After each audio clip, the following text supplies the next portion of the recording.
And it's an interesting book. So let me start by saying this is a book about how CEOs don't last their full term. So why do they not last their full term? What happens? So Gopal has been there, done that, both with Unilever and then later with Tata. So he's put a disclaimer that all the people he's writing about here are people whom he doesn't know.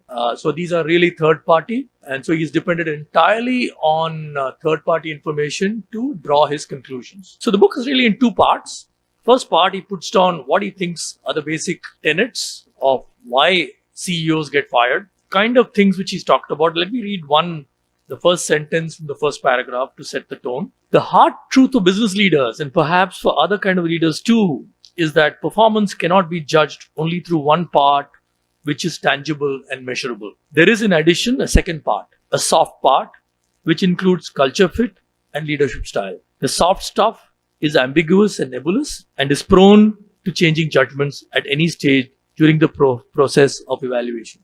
You can actually stop reading the book there, right? This is it. But the book contains a lot of interesting nuggets. So let me talk of a couple of more things. In fact, he talks about, obviously Gopal being Gopal has referred to many very interesting books.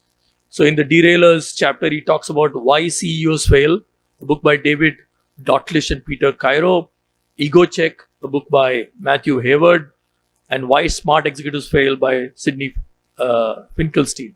And he's put on 7 different things why CEOs fail. They think they know all the maladies. There is a visibility addiction. The moment you become a CEO, you start accepting opportunities to speak, like this event here, and come and give your bit, though no one wants to listen to you. Parallax, misjudgment, unpredictability, distrust of others, and of course, disconnected relationship. And the book actually contains a few nuggets. There is a chapter, the 5th chapter, is about how do you mitigate the derailers. And there is a little story about Clementine and the concept of a Clementine mirror. So Clementine apparently was Winston Churchill's wife. And Winston Churchill we in India don't like him at all, but apparently he was not very well regarded among his peers because he was very rude and very nasty, etc., etc. So it seems Clementine, his wife, wrote a letter to him. And it's a pretty sweet letter.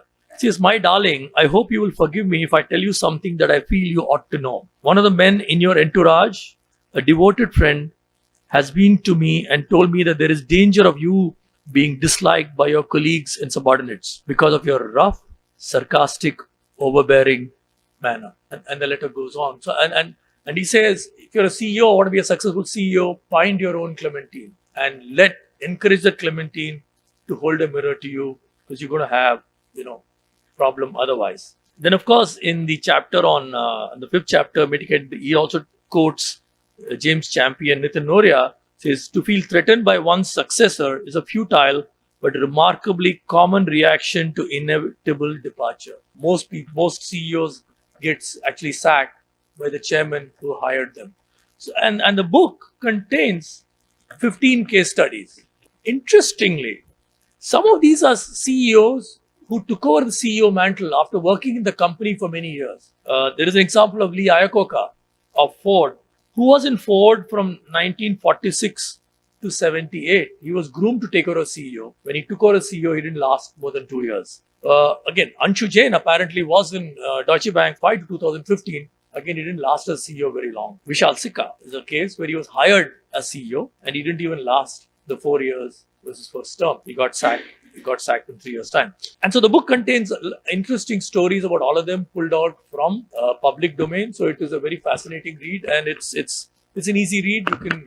So let me end by reading one quote from the book, which I found was very interesting. Practically speaking, there seem to be 2 conditions that must be fulfilled. First, deliver objective measures of growth or profit as expected by the board and investors. Second, deliver those results while maintaining positive relations with all of them. If the leader delivers what his board and investors want, and I repeat, and he can maintain good relations with all of them, then everything works fine. If you don't do one of the 2, you get sacked. So with that, let me say thank you very much.